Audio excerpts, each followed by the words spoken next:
Camera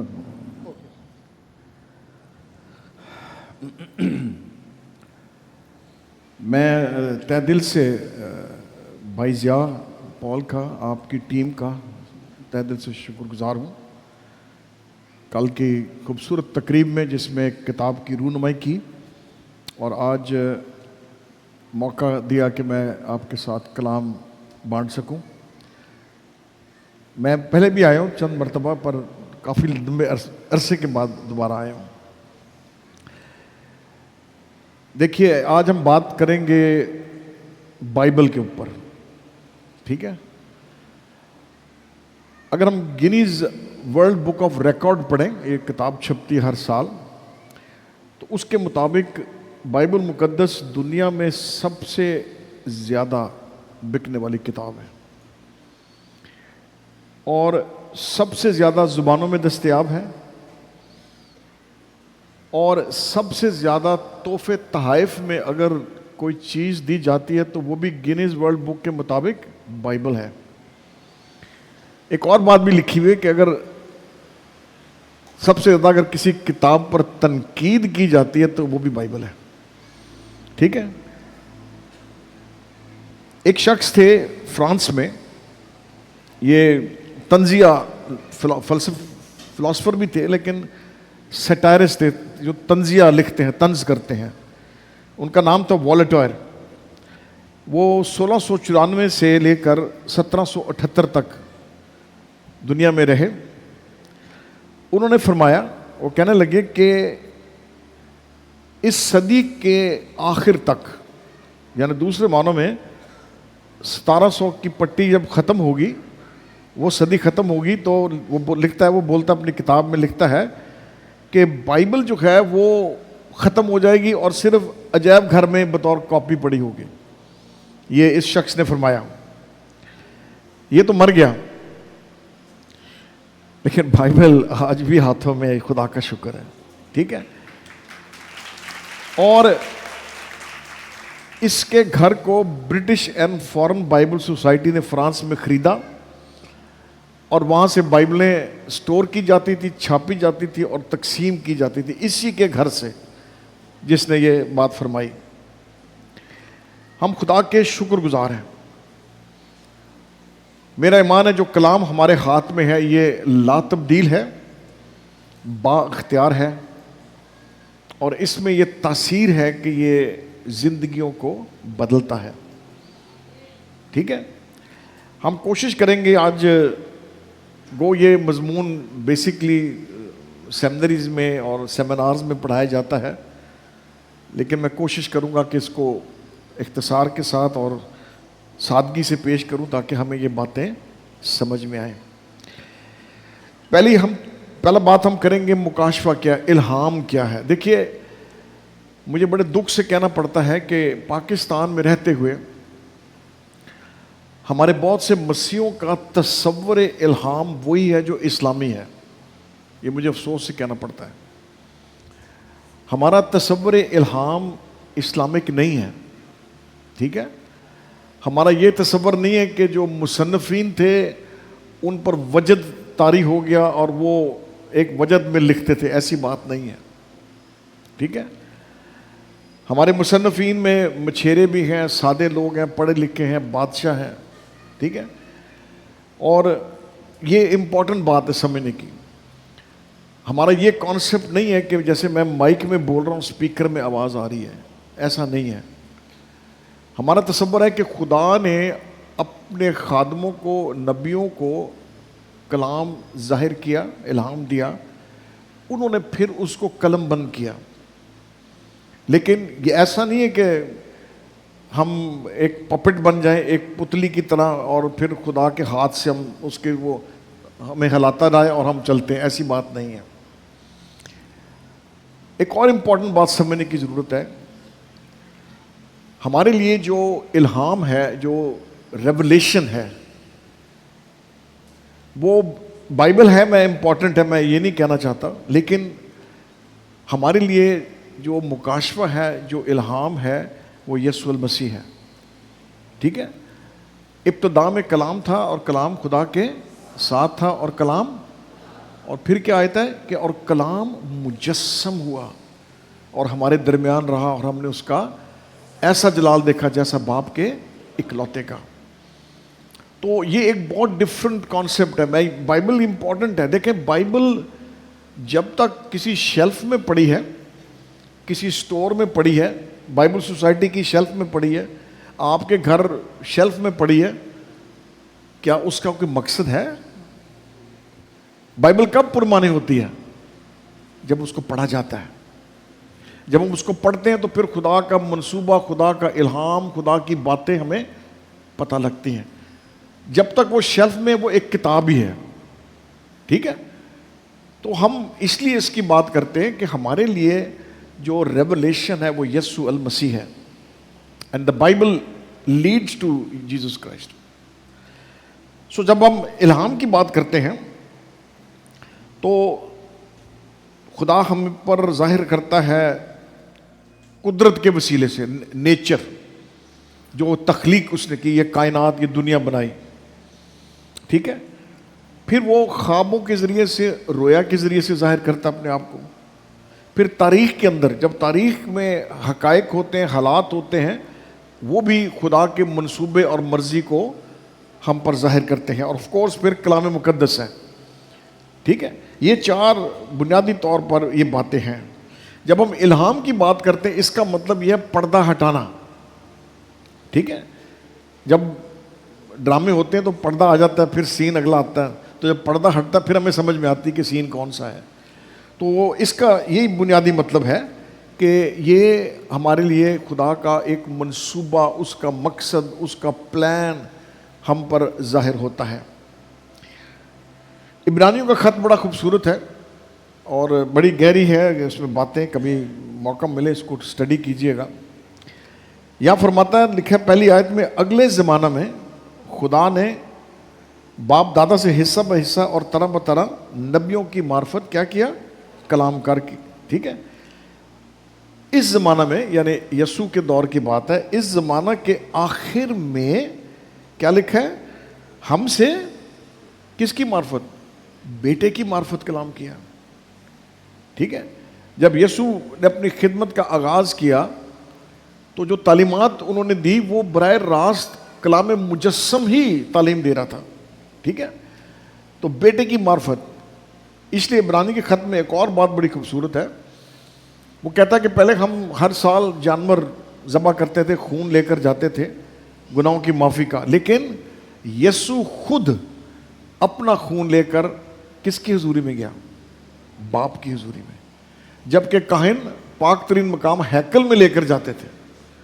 تو پھر ہم اس لیے کہتے ہیں کہ جو فائنل ریولیشن ہے, مکاشفہ ہے, جو الہام ہے, وہ یسوع کی معرفت ہے.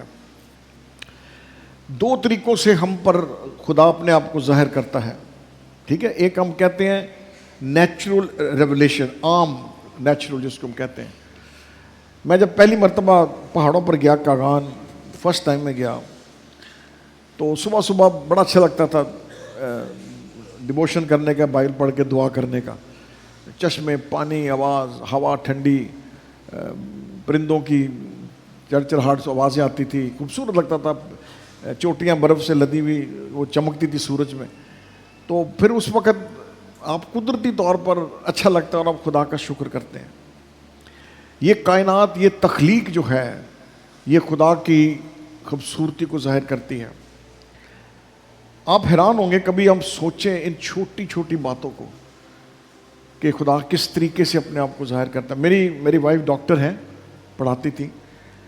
ان کی ایک پروفیسر تھیں جو اکثر کہتی تھی کہ اگر ایمبریولوجی, جس طرح ایک بچہ ماں کے پیٹ میں جنم لیتا ہے, کہتا اگر اس کو آپ پڑھیں اور پھر آپ کہیں خدا نہیں تو آپ بہت بڑے بیوقوف ہیں. مسلم تھی وہ. اب آپ دیکھیں وہ سیل, وہ خلیہ جو ہم مائکروسکوپ سے بھی نہیں دیکھ سکتے, الیکٹرانک مائکروسکوپ سے دیکھتے ہیں, اس کے اندر وہ تمام نقشہ ہوتا ہے, وہ بلو پرنٹ ہوتا ہے جو ایک 6.5 فٹ کا کداور شخص بنتا ہے. یہ خدا کی قدرت ہے, یہ خدا کی طاقت ہے. اب پرندے, درخت, پودے کس سسٹم سے وہ چلتے ہیں, ایک نظام, ایک سسٹم ہے. دیکھیے یوحنا کی انجیل فرماتی ہے ابتدا میں کلام تھا اور کلام، اچھا اب جو گریک یونانی کا لفظ ہے، وہ بائبل نیو ٹیسٹمنٹ یونانی زبان میں ہے، وہ لفظ ہے لوگوس. یہ اس کا مطلب حکمت ہے، صوفیہ. تو یونانی لوگ کیا کہتے تھے؟ یہ وہ حکمت ہے، یہ وہ لوگوس ہے جو اس سارے شمسی نظام کے سسٹم کو ایک بیلنس طریقے سے سنبھالے ہوئے ہے. ٹھیک ہے. پھر آگے چل کر کیا کہتا ہے؟ سب چیزیں کس کے وسیلے سے بنی؟ کلمے کے وسیلے سے، یسوع المسیح کے وسیلے سے. تو آپ دیکھیے اگر ہماری زمین کا محور تھوڑا سا چینج ہو جائے تو ابتری پیدا ہو جائے گی، موسم بدل جائیں گے، بہت کچھ چینج آ جائے گی. تو یہ سارا نظام، سورج کے گرد گھومنا، سیاروں کا، ستارے اور یہ اور وہ، یہ جو پرفیکٹ بیلنس ہے، ایک نظام ہے، سسٹم ہے، وہ لوگوس کی معرفت ہے، اس کلام کی معرفت ہے. ٹھیک ہے. 19 زبور ہم گاتے ہوتے ہیں، آسمان بیان کر دے خدا دے کم سارے. ٹھیک ہے.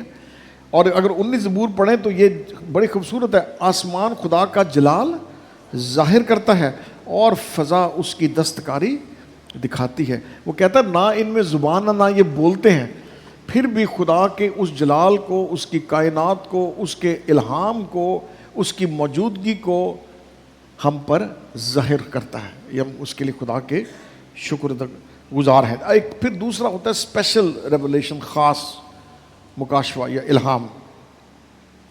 اور اس کے لیے خوبصورت آیت ہے تموتیس کا خط 3 باب، میں نے کہا ہر ایک صحیفہ جو خدا کے الہام سے ہے. کنڈیشن کیا ہے؟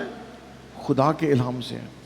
کیونکہ غیر ایسے بھی جھوٹے نبی بھی ہیں، وہ بھی، ان کی بھی کتابیں ہیں، اس لیے یہ سختی سے لکھا گیا ہر ایک صحیفہ، ہر ایک وہ صحیفہ جو خدا کے الہام سے، اور آگے اس کی صفت ہے وہ کیا کرتا ہے. ٹھیک ہے. تو یہ ایک اسپیشل ریولیشن ہے. آج ہمارے پاس جو بائبل ہاتھ میں ہے، یہ وہی اسپیشل اور خاص الہام ہے جو ہم اپنے پاس رکھتے ہیں، پڑھتے ہیں، اس کا اطلاق زندگی میں کرتے ہیں. ٹھیک ہے. اب جب ہم اس پر غور کرتے ہیں، اس آیت کے اوپر، ہر ایک صحیفہ جو خدا کے الہام سے ہے، اس کو سمجھنے کے لیے ہمیں یونانی لفظ کو جاننے کی ضرورت ہے. دیکھیے بائبل پرانا عہد نامہ عبرانی میں ہے اور نیا یونانی میں ہے. یہ ترجمہ ہے ہمارے ہاتھ میں، جو اردو ہے یہ ترجمہ ہے، انگریزی ترجمہ ہے. ٹھیک ہے. جو لفظ استعمال کیا پولوس نے اس میں تموتیس کے خط میں، یہ 2 لفظوں کا مجموعہ ہے. اس کو ہم کہتے ہیں کمپاؤنڈ ورڈ ہے. جب 2 لفظ ہم جوڑ دیتے ہیں تو وہ ایک مجموعہ بن جاتا ہے، کمپاؤنڈ ورڈ ہے. اور یہ لفظ ہے اس تھیوس نیوسٹوس. ٹھیک ہے. یعنی تھیوس خدا اور نیوس مینز سانس. ٹھیک ہے. اس لیے کئی ترجمے جو آپ پڑھیں گے انگریزی کے، جو میں سمجھتا ہوں زیادہ مضبوط ہیں، وہ کہتے ہیں گاڈ بریدھڈ. کیا کہتے ہیں؟ وہ ترجمہ کیا کیا گیا؟ گاڈ بریدھ، یعنی خدا نے اس میں اپنا سانس ڈالا ہے. یہ اس کا مطلب ہے. اور اس لفظ کا مطلب بھی یہی ہے کہ خدا کا سانس، اس کا دم، عبرانی کا لفظ دم استعمال کیا جاتا ہے، وہ اس کے اندر ہے. ہم جب بولتے ہیں، سانس کھینچ کے بولتے ہیں کہ سانس نکال کے بولتے ہیں؟ ہاں، نکالتے ہیں نا. سانس کھینچ کے بول سکتے ہیں؟ نہیں. کوشش بھی نہ کرنا، ایمبولینس بلانی پڑ جائے گی. ٹھیک ہے. بڑا اتھو لگے گا، بہت برا. ٹھیک ہے. تو ایک لمحہ سوچیے، ہم بولتے ہیں، میں بول رہا ہوں، میرا سانس ساتھ نکلتا ہے. تو یہی تصور ہے، جب خدا بولتا تھا، کلام کرتا تھا، خدا کا سانس نکلتا تھا. اس لیے زندہ کلام ہے. ٹھیک ہے. مردہ نہیں ہے. اس میں چاشنی ہے، مضبوطی ہے جو تبدیلی کرتی ہے. اس کا کیا مطلب ہے کہ خدا کا دم، عبرانی کا لفظ دم استعمال ہوتا ہے، ہم اردو میں بھی یہی لفظ استعمال کرتے ہیں، دم، زندگی، سانس. دم خون کے لیے بھی استعمال کیا جاتا ہے. ٹھیک ہے. تو اس کلام میں خدا کا دم ہے. اس کے بعد کیا ہے؟ امپورٹنٹ بات کیا ہے؟ الہام ہے، خدا کی طرف سے ہے، انسان کی طرف سے نہیں ہے. سچا کلام ہے، درست کلام ہے، لا تبدیل کلام ہے. تیسری بات کیا ہے؟ اور یہ خدا کے الہام سے ہے، خدا کی طرف سے ہے. نبیوں نے خدا کی طرف سے بولا. ٹھیک ہے. تو اس سبب سے یہ کلام بہت امپورٹنٹ ہے. اس میں انسانی لفظ نہیں ہے. آف کورس لکھا گیا, ہماری زبانوں میں ڈالا گیا, لیکن بنیادی طور پر اس کے اندر خدا کی وہ اختیار, خدا کی وہ الوہیت, خدا کی وہ سچائی شامل ہے. پھر میں آپ کی توجہ لے جانا پڑتا ہوں یوحنا کے پہلے خط انجیل کی طرف. ٹھیک ہے, کیا لکھا ہے؟ شریعت تو موسیٰ کی معرفت دی گئی. یوحنا کی انجیل پہلی 18 آیات پڑھیے گا. شریعت تو, لیکن فضل اور سچائی, یہ کیا؟ فضل اور یسوع کی معرفت دی گئی. ٹھیک ہے, تو اس لیے یہ کلام سچا ہے, حقیقت ہے اس کے اندر. افسوس, حیران کن بات یہ ہے کہ جو گریک کا لفظ تھیونیوسٹوس ہے, عبرانی میں کوئی لفظ نہیں ہے اس لیول کا. عبرانی میں لفظ روح استعمال کیے, کہ رواح استعمال کیے, جو روح کے لیے ہے. اور دلچسپی کی بات یہ ہے کہ یہی لفظ سانس کے لیے استعمال ہوتا ہے عبرانی میں, اور یہی لفظ روح کے لیے ہے. ٹھیک ہے, اس لیے جب ہم بات کرتے ہیں کہ روح القدس کے ذریعے آنا اور اس میں خدا کا سانس ہونا, یہ دونوں باتیں اس میں پائی جاتی ہیں. سو خدا کا روح ہم کیا پڑھتے ہیں پیدائش کی کتاب میں, پہلا باب جب تخلیق کرتا ہے, کیا لکھا ہے کہ خدا کا روح پانی کی سطح پر جنبش کرتی تھی. ٹھیک ہے, یہ بڑا خوبصورت لفظ ہے. جنبش کا جو لفظ عبرانی کا پیچھے لفظ ہے, بنیاد ہے, اس کا مطلب ہے, میں آپ کو مثال دوں, جب ایک مرغی کڑک ہوتی ہے نا, انڈوں پہ بٹھاتے ہیں, پھر انڈے نکلتے ہیں, بچے چوزے, اس کا یہ مطلب ہے یہاں پر. ٹھیک ہے, خدا کا روح جنبش. اور پھر کیا لکھا ہے, جب آدم کو تخلیق کرتا ہے, پیدائش کے دوسرے باب کی 7ویں آیت, کیا لکھا ہے, اس نے اس میں کیا کیا, کون سا؟ زندگی کا دم. دم لفظ ہے وہاں پر, دم پھونکا, اس میں زندگی ڈالی, وہ زندہ جان بن گیا. مٹی کا پتلا تھا, دم پھونکا, وہ جان بن گیا.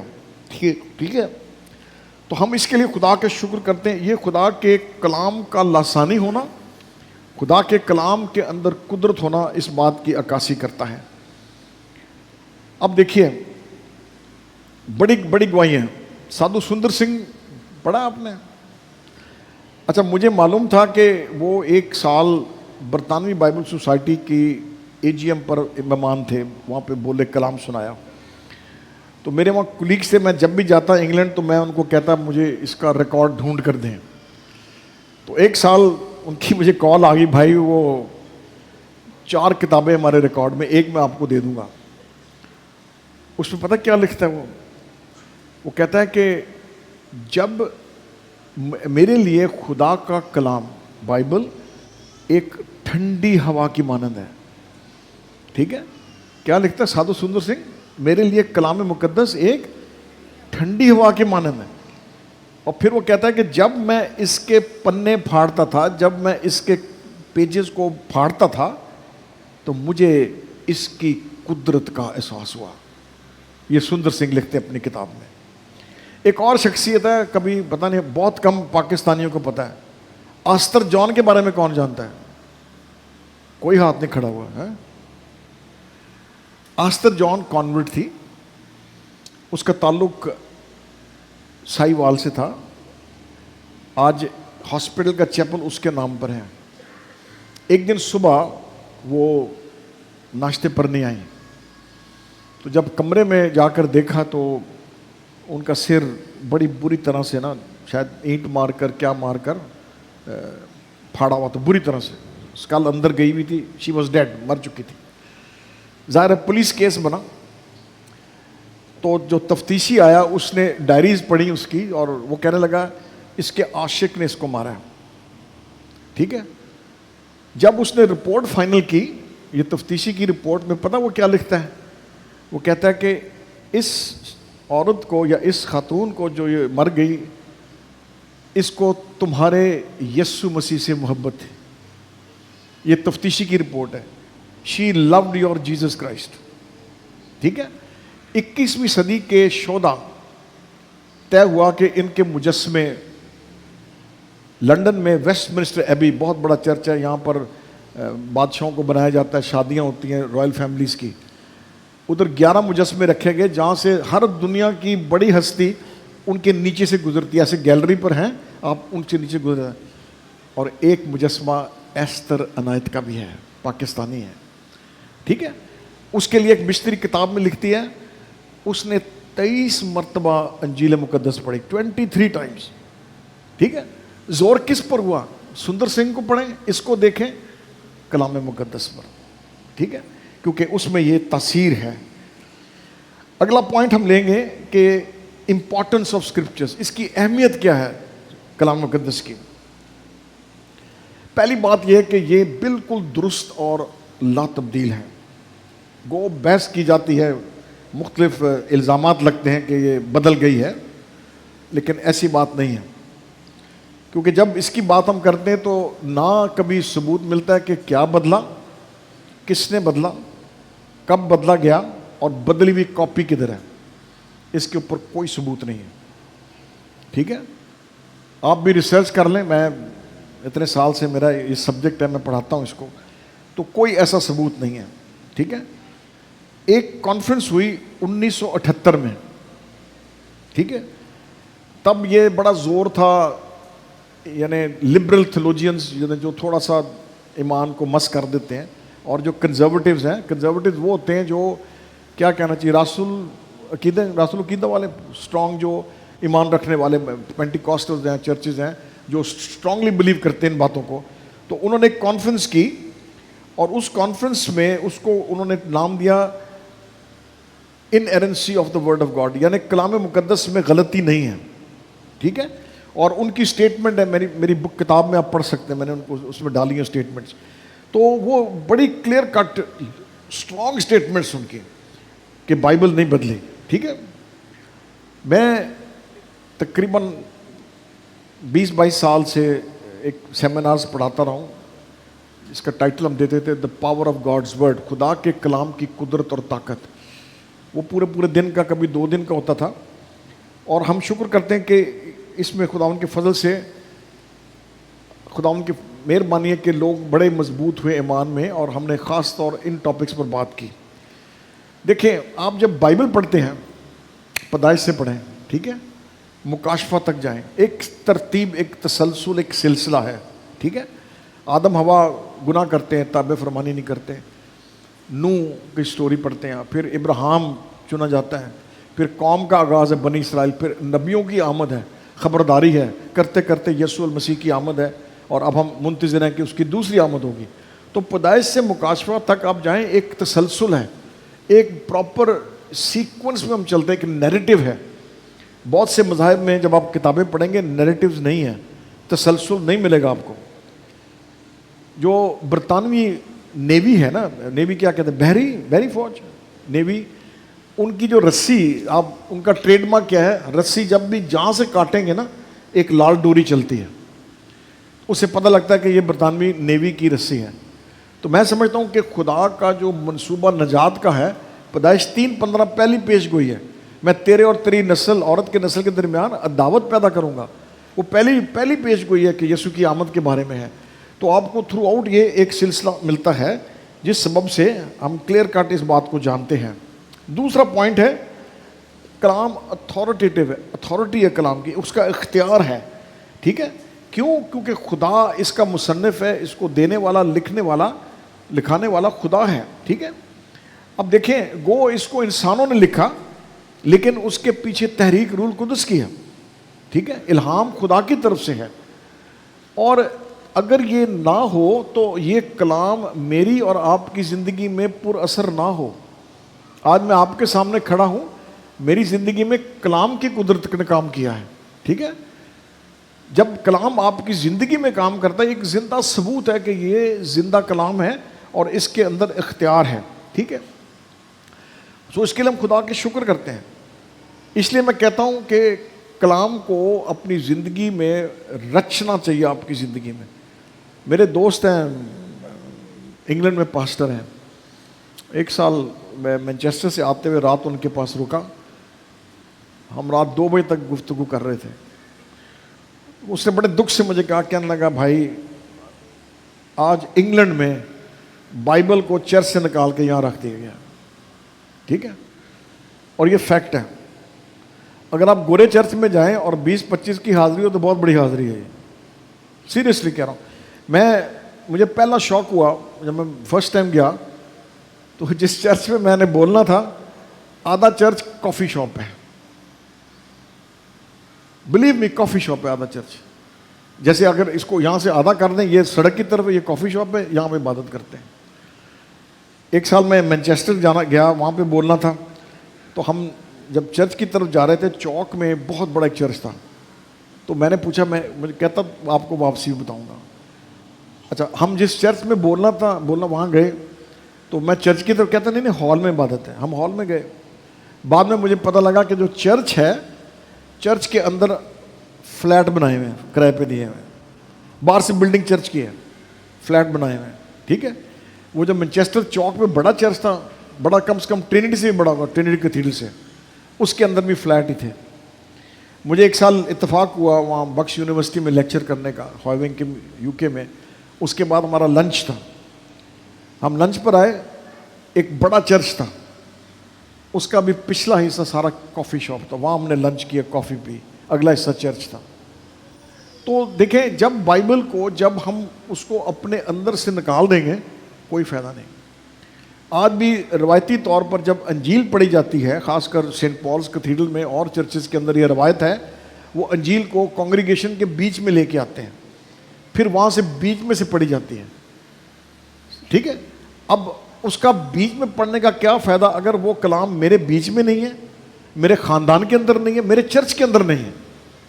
کوئی فائدہ نہیں. یہ صرف ایک روایت ہے, آپ ایک ٹریڈیشن پوری کر رہے ہیں. سو ہم خدا کے شکر کرتے ہیں. خدا کلام شوڈ بی اتھارٹیٹیو سینٹرل.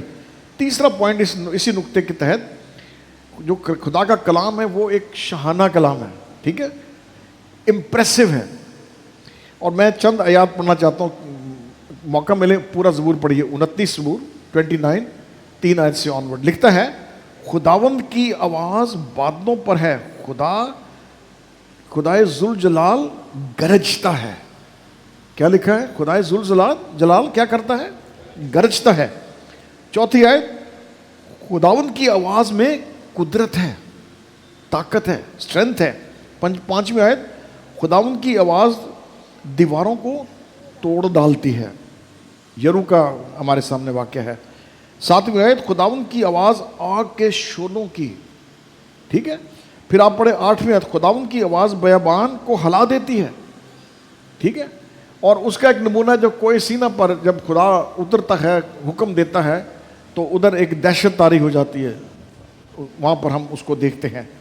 سو جب خدا کا کلام کرتا ہے, ہم اس کے لیے شکر گزار ہیں, ہمیں یہ آسانی سے دستیاب ہے. اگلا پوائنٹ میں کہنا چاہتا ہوں, the Bible points to Jesus. جو کلام مقدس ہے وہ ہماری سمت کو, ہماری سوچ کو, ہماری ڈائریکشن کو یسوع المسیح کی طرف لے کر جاتی ہے. اور اس کے اوپر کچھ اسکالرز کا اندازہ ہے 350 سے زائد ایسی پیش گوئی ہیں جو یسوع کی طرف اشارہ کرتی ہیں بائبل کے اندر. ٹھیک ہے. اور 15ویں آیت میں رکھ پڑھنا چاہتا ہوں آپ کے سامنے, تیموتھیوس کا دوسرا خط, اس کے 3 باب کی 15ویں.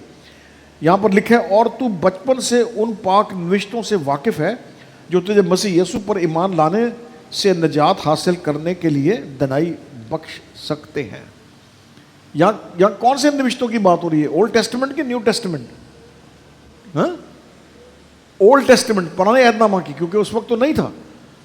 تو پھر اس کا کیا مطلب ہوا کہ جو پرانا عہد نامہ ہے, جب اس آیت سے سمجھ آتی ہے کہ تو بچپن سے پاک نوشتوں سے واقف ہے جو تجھے مسیح یسوع پر ایمان لانے, یعنی پرانا عہد نامہ اشارہ کس کی طرف کرتا ہے؟ یسوع مسیح کی طرف. ٹھیک ہے. پھر دیکھیے, جب یسوع کا بپتسمہ ہوتا ہے, یوحنا کا پہلا باب پڑھیں, دھیان سے دیکھیں, بائبل پڑھا کریں, لفظوں پر غور کرا کریں, آیتوں کا تعلق دیکھیں آپس میں کیا ہے. آپ کو بہت بڑا اسکالر ہونے کی ضرورت نہیں ہے. صرف جب آپ آیتوں پر توجہ دیں گے, ان لفظوں پر غور کریں گے, جملوں کو دیکھیں گے, پچھلے جملے سے اس کا رشتہ کیا ہے, تعلق کیا ہے, آپ کو بہت سمجھ آتی ہے. یوحنا کا پہلا باب بڑا خوبصورت ہے. ٹھیک ہے. اور اس طرح خوبصورت ہے کہ یہاں پر یسوع کو وہ جاننا چاہ رہے تھے کیا یہ مسیح ہے یا نہیں ہے, کیونکہ 400 سال خاموشی ہے, ملاکی کے بعد متی تک. ایکچولی جو آخری کتابیں تاریخ کے اعتبار سے عزرا، نہمیہ، حجی، 400 سال خاموشی ہے اور سب انتظار میں تھے کہ مسیح آئے گا. اوکے, اب دیکھیں تو پھر جب اس کی بات ہوتی ہے تو پھر اشارہ فلپس، پہلے یہ دو شاگرد ہیں یہاں پر، اندریاس اور فلپس، یہ یوحنا کے شاگرد ہیں. اب وہاں پڑھیں تو آپ، اٹس ویری انٹرسٹنگ کیا بات ہے کہ وہاں پر وہ جاننا چاہ رہے ہیں کہ کیا یہ مسیح ہے یا نہیں ہے. آپ پڑھیں 19 آیت، آپ پڑھیں 24 آیت. پہلا باب 19 میں کہتا ہے اور یروشلم سے لاوی اور کاہن نے بندے بھیجے، لاویوں اور کاہنوں نے بندے بھیجے کہ یوحنا کو پوچھے تو کون ہے. آپ 24 میں جائیں گے، وہاں لکھا ہے پھر فریسیوں نے بھی بندے بھیجے. اب یہ بندے وہاں پھر رہے ہیں، بات چیت ہو رہی ہے اور اچانک یسوع کی آمد ہوتی ہے. تو یوحنا بلند آواز میں کیا کہتا ہے؟ دیکھو خدا کا برہ جو جہان کا گناہ اٹھا لے جاتا ہے. ٹھیک ہے. اور جب نکودیمس یسوع کو ملتا ہے تیسرے باب میں، دھیان سے پڑھیے، وہ کہتا ہے ہم جانتے ہیں. کیسے جانے؟ کیونکہ پہلے باب کے مطابق لوگ تفتیش کرنے آئے ہوئے تھے یہ کون ہے. اب جب برہ کہا جائے کسی کو یا کہا جائے یہ برہ ہے تو یہودی سوچ میں برے کی بڑی اہمیت ہے. برے کے بارے میں مکاشفہ میں جا کر پڑھیں. ٹھیک ہے. اور ہم سمجھتے ہیں کہ یسوع وہ برہ ہے جو ہماری خاطر مصلوب ہوا، بے عیب برہ ہے. ٹھیک ہے. آپ کے علم میں اضافہ کروں، خروج 12 باب کے مطابق برہ 10ویں کو لیا جاتا تھا، نسان. اگر آپ اسٹڈی کریں جان چیپٹر 6، جان چیپٹر 5، تو یسوع جب پام سنڈے کو داخل ہوتے ہیں یروشلم میں، اس دن 10ویں نسان ہے کیلنڈر کے مطابق. دوسرے معنوں میں برہ لیے جاتا تھا، 4 دن رکھا جاتا تھا، پرکھا جاتا تھا. اگر اس میں کوئی عیب ہے تو وہ بدلنا پڑتا تھا آپ کو. ٹھیک ہے. یسوع پام سنڈے 14 نسان کو داخل ہوتے ہیں. آپ وہاں دھیان سے پڑھیں، جس کو ہم پیشن ویک کہتے ہیں. یسوع کو تقریباً 5 بڑی آزمائشیں ہوئیں، ٹیسٹ لیا گیا. اور یوحنا 18 اور 19 باب کے مطابق پلاطوس کیا کہتا ہے؟ 3 مرتبہ، دھیان سے پڑھیں، کیا کہتا ہے؟ میں اس کا کوئی جرم نہیں پاتا. اور پھر 14ویں کو جو گڈ فرائیڈے ہے، یسوع مصلوب کیا گیا ہماری خاطر. تو کہنا کہ میرا مقصد یہ ایک کلام کا ایک سلسلہ، ایک تسلسل ہے. پرانا عہد نامہ پوائنٹ کرتا ہے. ٹھیک ہے. اگلی بات میں کہنا چاہتا ہوں، یہ لا تبدیل ہے. اوکے، غلطی نہیں ہے. دیکھیے ہمارے پاس تقریباً 2500 نسخے ہیں رفلی. ٹھیک ہے. 25,000 معاف کرنا. ان نسخوں میں ترجمے بھی شامل ہے، قبطی ترجمہ ہے، سریانی ترجمہ ہے، لاطینی ترجمہ ہے. ہمارے پاس 123 پپائرس کے نسخے ہیں. ایک فیمس نسخہ ہے جس کو ہم کہتے ہیں P46. یہ P سے مطلب پپائرس، ان کے نمبر دیے تاکہ ریفرنس مل جائے. P46 مکمل خط ہے، مکمل خطوط ہیں پولوس کے. اور علماء کا خیال ہے کہ یہ رفلی پولوس کے اصل خط کے لگ بھگ 25 سے 30 سال بعد کی کاپی ہے. یہ کنفرم ہے علماء میں. ٹھیک ہے. تو اگر آپ پطرس کے خط میں جائیں تو وہ لکھتا ہے، کہتا ہے اور جس طرح ہمارے بھائی پولوس نے بھی تم کو لکھا. اس کا کیا مطلب ہے کہ پطرس جانتا تھا، اس کو پتا تھا کہ پولوس کے خط دستیاب ہیں اور چرچ کے اندر آتے جاتے ہیں. سو یہ اتنے نسخے ہمارے پاس موجود ہیں جس کے لیے ہم شکر گزار ہیں. ٹھیک ہے. پھر ایک ہمارے پاس بہت بڑی سورس ہے، کلیسیائی بزرگوں کے خطوط ہیں. ٹھیک ہے. یوسیبیس ہے، ٹرٹولین ہے، یہ بڑے بڑے، پولیکارپ ہے، یہ بڑے نام ہیں. اچھا، آپ خطوط سے مراد کیا؟ ایک مثال ہے، آپ کراچی میں رہتے ہیں، آپ کے کسی عزیز کی ڈیتھ ہو جاتی ہے لاہور میں، آپ نہیں جا سکتے. آپ خط لکھتے ہیں، آپ کہتے ہیں بڑا افسوس ہوا، فکر نہیں کرنے، آپ 2 آیتیں لکھ دیتے بائبل کی. ٹھیک ہے. پھر آپ کہتے ہیں ہمارا بھی ایمان ہے، ہم ایک دن سب اکٹھے آسمان، آپ پھر 1-2 آیت بائبل کی کوٹ کرتے ہیں. تو ہمارے پاس 190 بزرگان کلیسیا کے خط ہیں جن میں بائبل کے متن ٹیکسٹ ہے. ٹھیک ہے. پھر اور کیا ہے؟ لیکشنریز. لیکشنریز سے مراد یہ ہے کیتھولک، آرتھوڈاکس، اینگلیکن چرچ ایک سیٹ سسٹم یوز کرتا ہے، اور یہ سسٹم ہم نے یہودیوں سے اڈاپٹ کیا.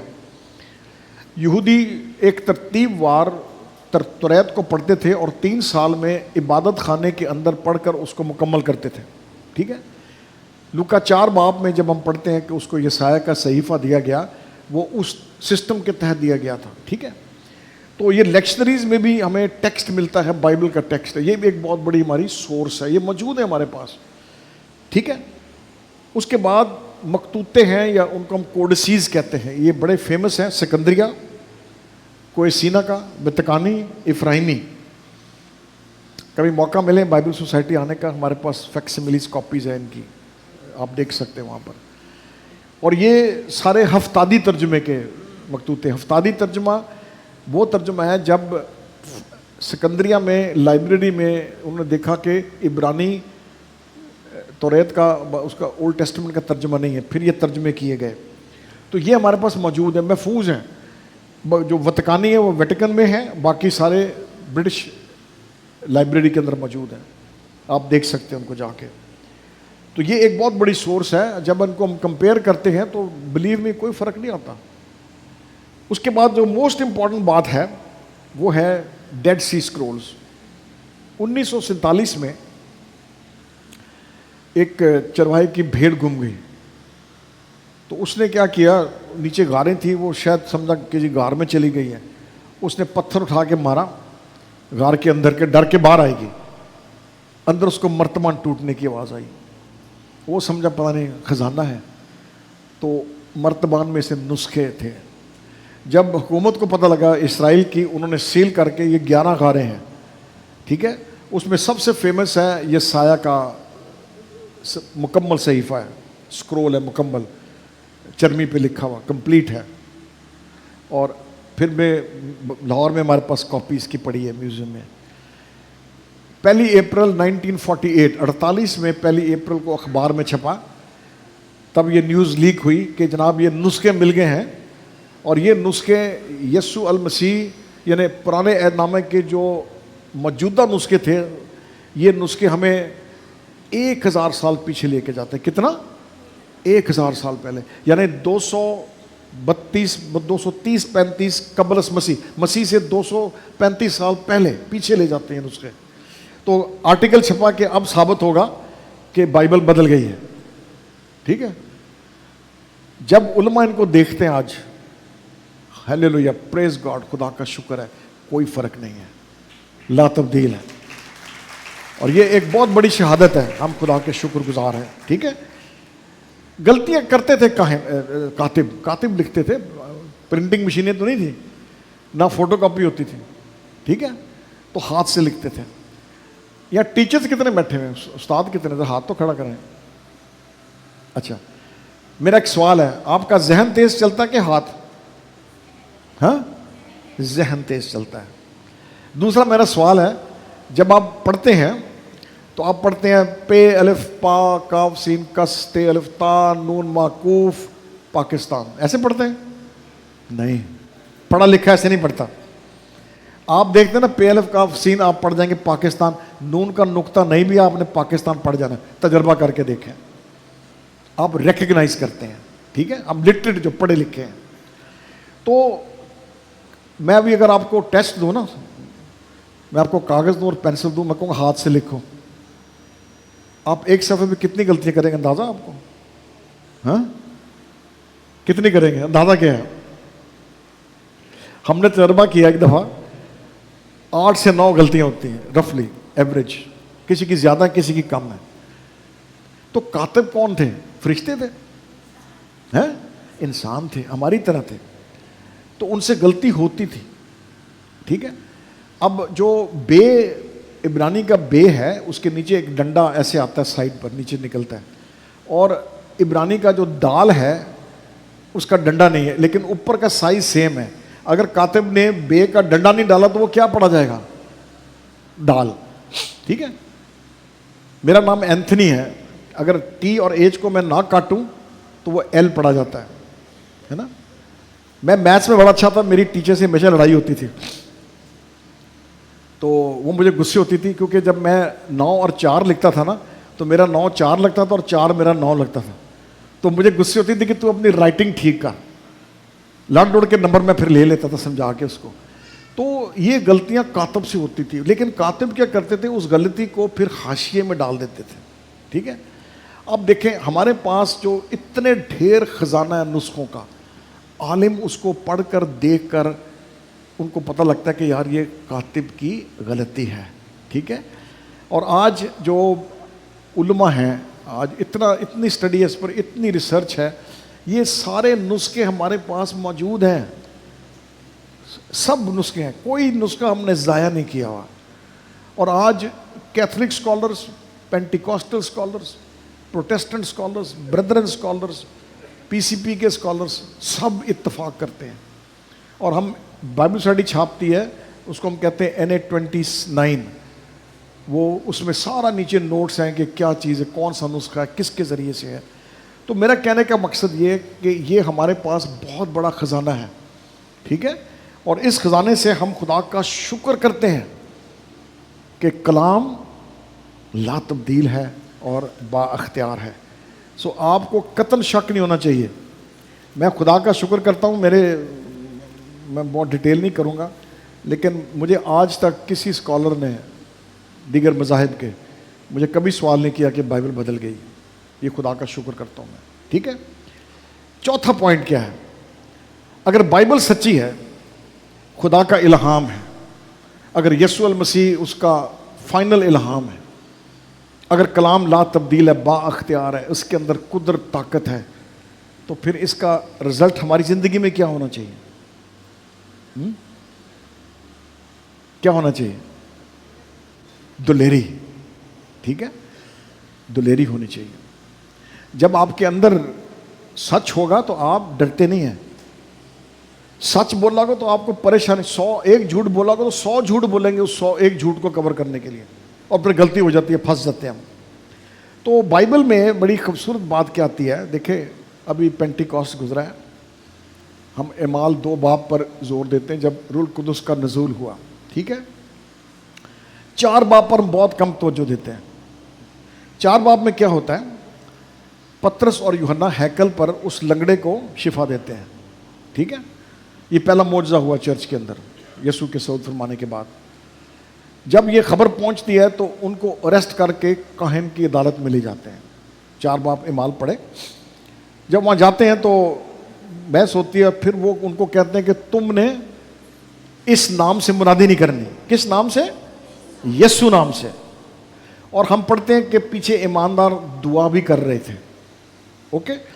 اب دیکھیں جب وہ واپس آتے ہیں چھوٹ کر، آپ دیکھیں 29 آیت 4 باب کی اعمال کہتا ہے، اب آئے خداوند، اب آئے خداوند ان کی دھمکیوں کو دیکھ، یعنی کاہنوں کی دھمکیوں کو دیکھ کہ نام لے کر منادی نہیں کرنی، اور اپنے بندوں کو یعنی شاگردوں کو، ایمانداروں کو توفیق دے کہ وہ تیرا کلام کیا کرے؟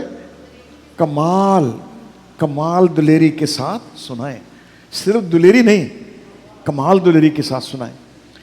31 آیت میں جائیں. جب وہ دعا کر چکے، جو ایماندار اکٹھے تھے گھر کے اندر کر چکے، تو مکان میں جمع تھے، وہ ہل گیا اور سب روح القدس سے بھر گئے. یہ روح القدس کی معموری ہے 4 باب کے اندر، نزول دوسرے باب میں ہے. بھر گئے اور خداوند کا کلام دلیری کے ساتھ سنانے لگے. دیکھیں جب آپ سچے ہوتے ہیں آپ ڈرتے نہیں ہیں. آپ جب سچ پر ہیں، حق پر ہیں، تو آپ ڈرتے نہیں اس بات سے، آپ اوپنلی بات کریں گے. آپ اگر شہداء کی کہانیاں پڑھیں، بشپ آف لائنز ایک مثال دیتا ہوں، ان کی گردن پر کلہاڑا رکھا. یہ سچی بات ہے، فیکٹ ہے. یہ شخص زندہ تھے، اب ایک مطلب ایکچوئل شخص ہیں. تو ان کو کہا کہ تم مسیح کا انکار کر دو. تو انہوں نے اونچی آواز میں نعرہ مارا، ابتدا میں کلام تھا، کلام خدا کے ساتھ تھا، اور کلام خدا تھا. کڑک توڑی وہ کلہاڑا مارا، گردن علیحدہ. تو وہ موت کے ڈر سے انکار کر سکتا تھا کہ نہیں کر سکتا تھا؟ کر سکتا تھا نا. ساؤل چٹھی لے کے کہاں جا رہا تھا؟ دمشق. کن کو تنگ کرنے؟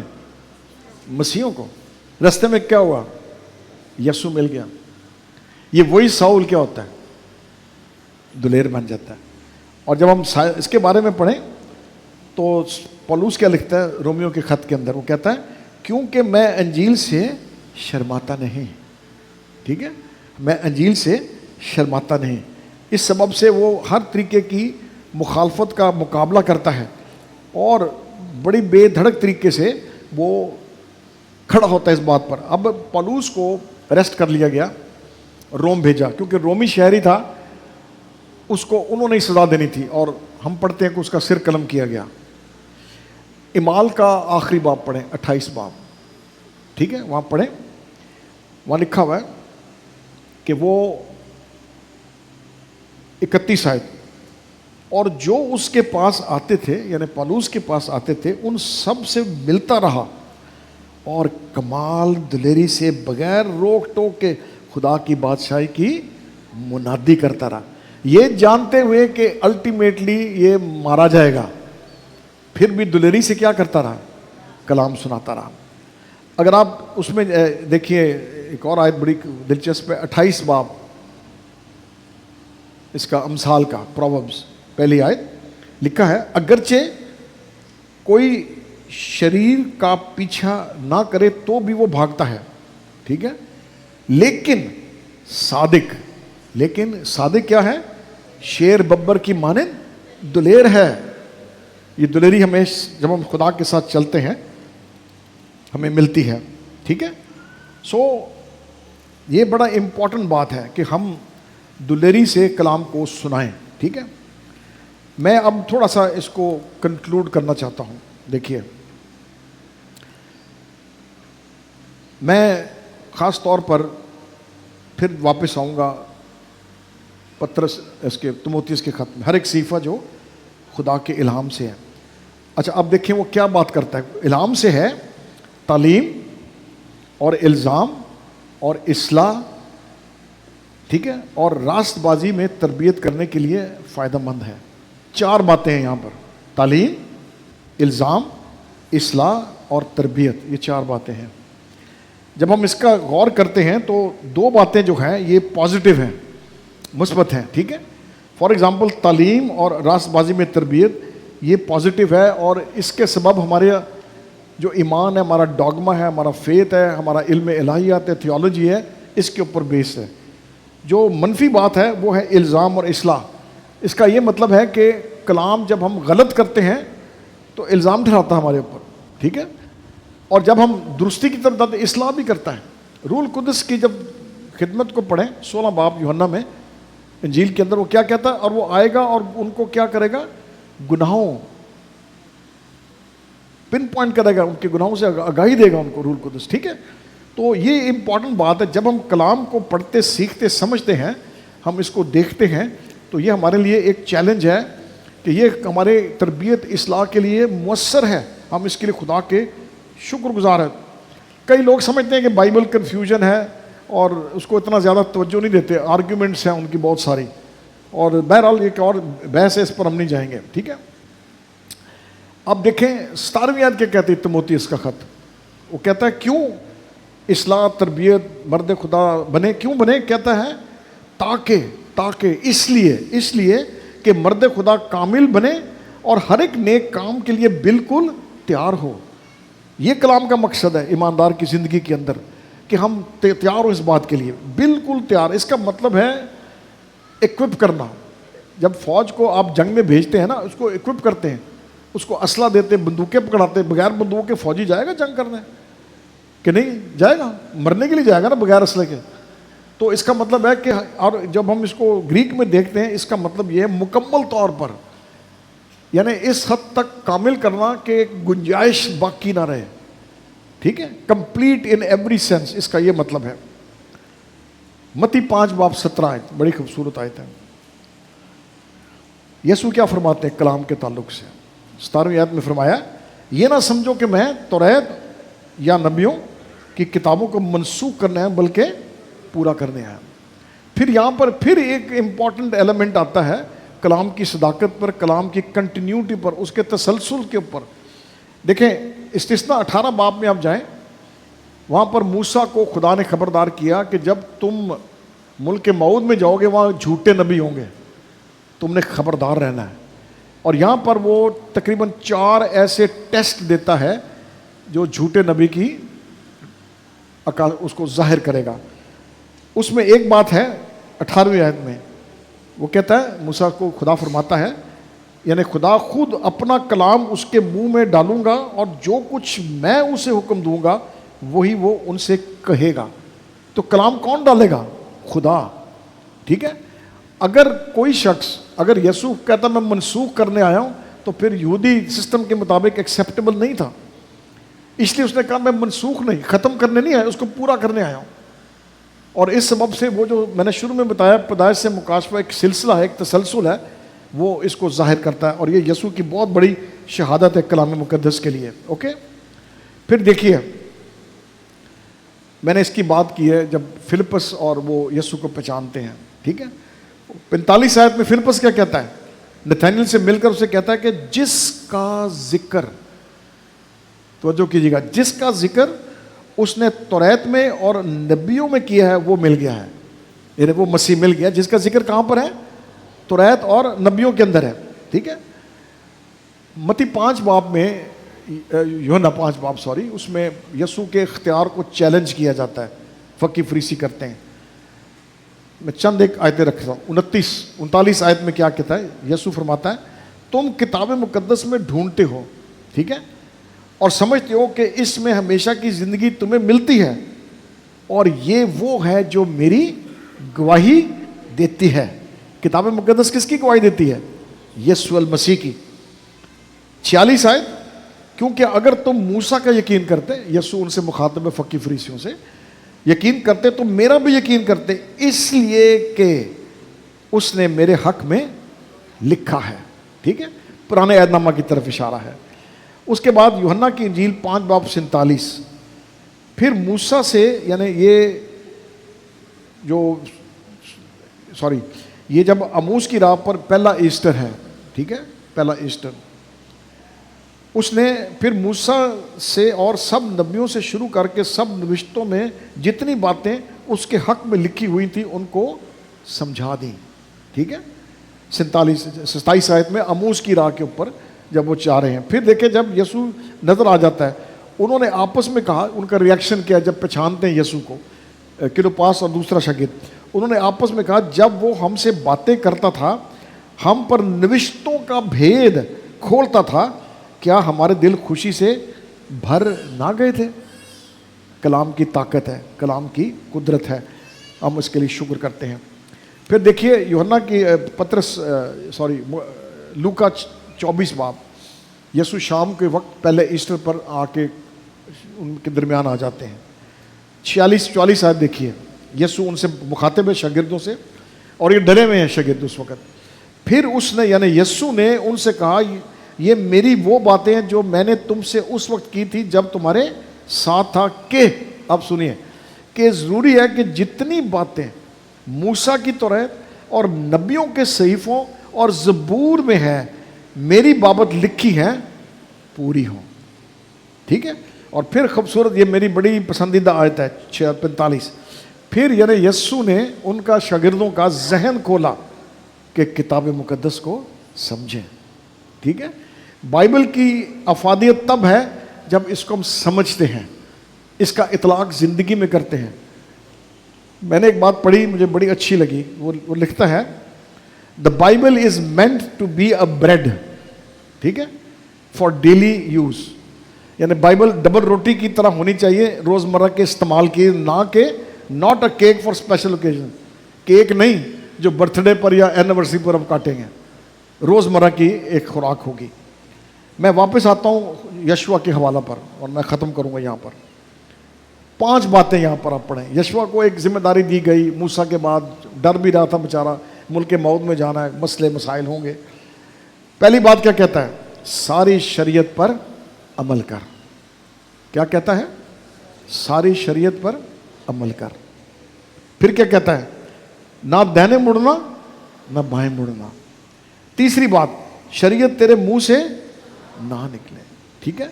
چوتھی بات، دن اور رات اس کا دھیان دینا، سوچنا اس کے بارے میں، میڈیٹیٹ کرنا. اور 5ویں بات، احتیاط کر کے عمل کرنا. متی یوحنا کی انجیل 14 باب میں روح القدس کا پرومس ہے. ٹھیک ہے.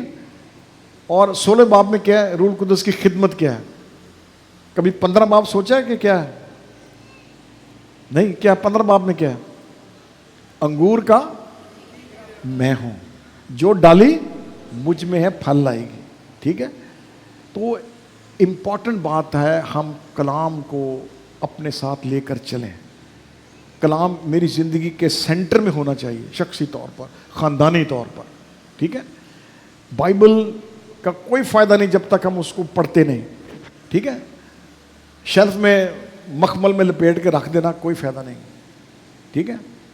امتحان سے پہلے صبح دعا کرو، آیت پڑھ لو، پرچہ چنگا ہو جائے گا، پڑھائی سے نہ بھی کی ہو، ٹھیک ہے. بائبل ہماری زندگی کا حصہ ہونا چاہیے. آخر میں ایک بات کہوں گا، ایک سٹوری ہے، میں اس سے بڑا متاثر ہوا تھا. بائبل نے اپنی طرف سے ایک ڈائری لکھی. ہم ڈائری لکھتے ہیں، نیو ایئر پر میری اماں بھی شور ڈالتی تھیں کہ آپ لکھو وہ باتیں جو تم نے غلط کی ہیں پورے سال میں، ان کو لکھو. اور اس تب سوئی گیس نہیں تھی، انگیٹھی میں لکڑیاں جلتی تھی آگ کے ٹھنڈ کے لیے، تو آپ نا اس میں لکھ کر تو ہم اس کو جلا دیتے تھے. پھر میری ماں نے ہمیں کہنا کہ اس سال آپ نے اچھے باتیں کون سی کرنی ہے، وہ ہم بائبل میں رکھتے تھے. 2 ہفتے بعد بھول جانے سے کی لکھے ہے، واپس روٹین وہی ہوتی تھی. بائبل نے اپنی ڈائری لکھی. جنوری کے مہینے میں بائبل کی طرف سے کمنٹ ہے، میرے مالک نے مجھے اس سال باقاعدگی سے پڑھنے کا پرومس کیا ہے، ٹھیک ہے. لیکن آگے نوٹ ہے، ہر سال کی طرح یہ بھول جائے گا، ٹھیک ہے. ایک اور نوٹ ہے، لینٹ کے سیزن میں جب روزے آتے ہیں، بائبل لکھتی ہے مجھے شیلف سے اتار کے گردہ صاف کر کے بیٹھک میں چائے کے برتنوں کے ساتھ سجایا ہوا ہے. لینٹ کا سیزن ہے، شاید پاسٹر صاحب وزٹ پر آ رہے ہیں، ٹھیک ہے. جولائی کے مہینے میں ایک اور نوٹ ہے، مجھے پھر اتار کے شیلف سے سوٹ کیس میں رکھا گیا، میرا مالک چھٹیاں منانے جا رہا ہے. بائبل لکھتی ہے میں اسی طرح سوٹ کیس میں بند واپس آ جاؤں گی.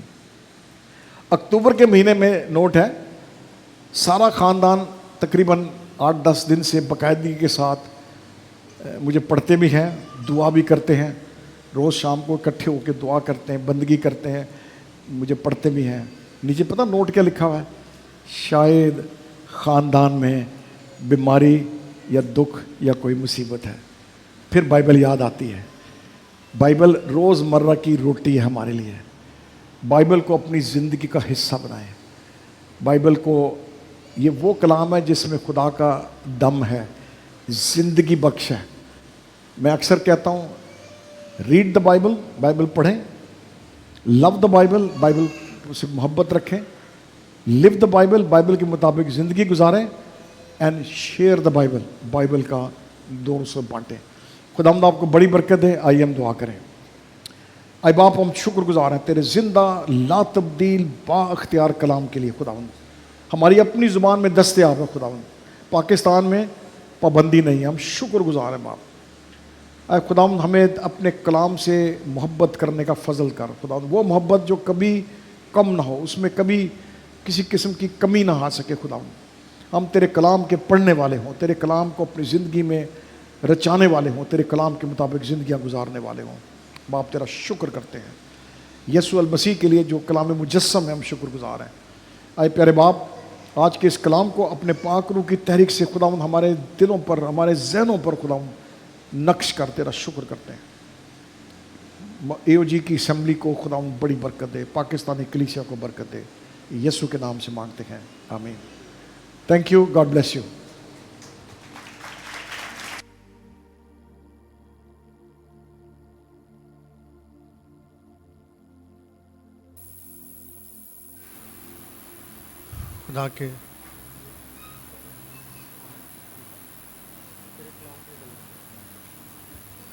خدا کے کلام کی اہمیت پر آج صبح ہم نے تعلیم پائی ہے.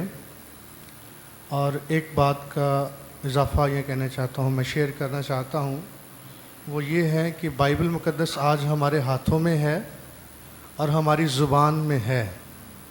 اس کے پیچھے یہ اتنی آسانی سے نہیں ہے، اس کے پیچھے بڑی قربانیاں ہیں. اس کے پیچھے لوگوں نے اپنے خاندان کھوئے ہیں، یہاں تک کہ اپنی جانوں سے ہاتھ بھی دھوئے ہیں. کبھی خداوند آپ کو توفیق دے تو شاید ہماری بک شاپ پر کتاب ہو ولیم کیری کے بارے میں، کبھی پڑھیں، اس کی سوانح عمری پڑھیں، اس کی ہسٹری پڑھیں.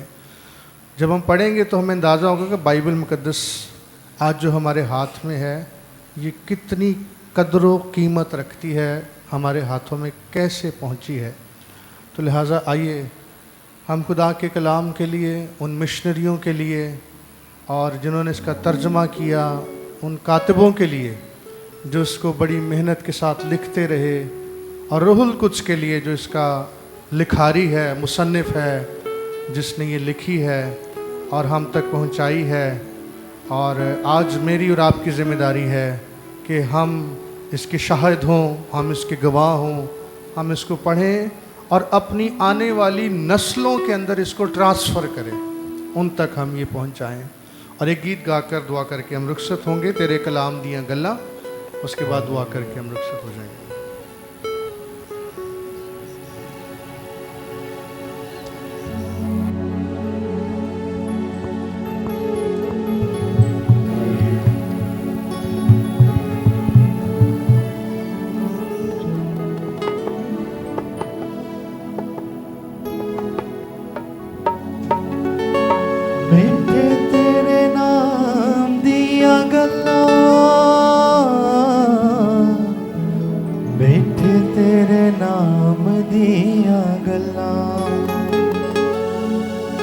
ਮਿੱਠੇ ਤੇਰੇ ਨਾਮ ਦੀਆਂ ਗੱਲਾਂ,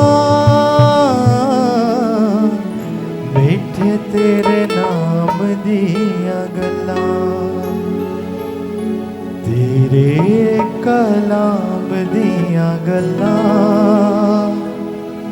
ਸੱਚੀ ਜਾਣ ਪਾ ਦਿੰਦੀਆਂ, ਤੇਰੇ ਕਲਾਮ ਦੀਆਂ ਗੱਲਾਂ ਸੱਚੀ ਜਾਣ ਪਾ ਦਿੰਦੀਆਂ, ਤੇਰੇ ਕਲਾਮ ਦੀਆਂ ਗੱਲਾਂ ਸੱਚੀ ਜਾਣ ਪਾ ਦਿੰਦੀਆਂ, ਤੇਰੇ ਕਲਾਮ ਦੀਆਂ ਗੱਲਾਂ ਸੱਚੀ ਜਾਣ ਪਾ ਦਿੰਦੀਆਂ, ਮਿੱਠੇ ਤੇਰੇ ਨਾਮ ਦੀਆਂ ਗੱਲਾਂ, ਮਿੱਠੇ ਤੇਰੇ ਨਾਮ ਦੀਆਂ ਗੱਲਾਂ, ਮਿੱਠੇ ਤੇਰੇ ਨਾਮ ਦੀਆਂ ਗੱਲਾਂ, ਮਿੱਠੇ ਤੇਰੇ ਨਾਮ ਦੀਆਂ ਗੱਲਾਂ, ਮਿੱਠੇ ਤੇਰੇ ਨਾਮ ਦੀਆਂ ਗੱਲਾਂ ਸੱਚੀ ਜਾਣ ਪਾ ਦਿੰਦੀਆਂ, ਤੇਰੇ ਕਲਾਮ ਦੀਆਂ ਗੱਲਾਂ ਸੱਚੀ ਜਾਣ ਪਾ ਦਿੰਦੀਆਂ, ਇੱਥੇ ਥੋੜੀ ਜ਼ਿੰਦਗੀ ਕੁਝ ਦਿਨਾਂ ਦਾ ਆਰਾਮ ਏ, ਇੱਥੇ ਥੋੜੀ ਜ਼ਿੰਦਗੀ ਕੁਝ ਦਿਨਾਂ ਦਾ ਆਰਾਮ ਏ, ਰਾਤ ਬੇਚੈਨੀਆਂ ਇਹ ਦਿਨ ਬਦਨਾਮ ਏ, ਰਾਤ ਬੇਚੈਨੀਆਂ ਇਹ ਦਿਨ ਬਦਨਾਮ ਏ, ਸਦਾ ਤੇਰਾ ਰਾਮ ਦੀਆਂ ਗੱਲਾਂ, ਸਦਾ ਤੇਰਾ ਰਾਮ ਦੀਆਂ ਗੱਲਾਂ, ਸਦਾ ਤੇਰਾ ਰਾਮ ਦੀਆਂ ਗੱਲਾਂ, ਸਦਾ ਤੇਰਾ ਰਾਮ ਦੀਆਂ ਗੱਲਾਂ, ਸਦਾ ਤੇਰਾ ਰਾਮ ਦੀਆਂ ਗੱਲਾਂ ਸੱਚੀ ਜਾਣ ਪਾ ਦਿੰਦੀਆਂ, ਤੇਰੇ ਕਲਾਮ ਦੀਆਂ ਗੱਲਾਂ ਸੱਚੀ ਜਾਣ ਪਾ ਦਿੰਦੀਆਂ, ਦੁੱਖਾਂ ਦੀ ਦੁਪਹਿਰ ਜਦੋਂ ਆਣ ਕੇ ਜਲਾਉਂਦੀ ਏ, ਦੁੱਖਾਂ ਦੀ ਦੁਪਹਿਰ ਜਦੋਂ ਆਣ ਕੇ ਜਲਾਉਂਦੀ ਏ, ਬਦਨ ਦੇ ਬਾਗ ਦੀ ਸਵੇਰ ਯਾਦ ਆਉਂਦੀ ਏ, ਬਦਨ ਦੇ ਬਾਗ ਦੀ ਸਵੇਰ ਯਾਦ ਆਉਂਦੀ ਏ, ਠੰਡੀ ਠੰਡੀ ਸ਼ਾਮ ਦੀਆਂ ਗੱਲਾਂ, ਠੰਡੀ ਠੰਡੀ ਸ਼ਾਮ ਦੀਆਂ ਗੱਲਾਂ, ਠੰਡੀ ਠੰਡੀ ਸ਼ਾਮ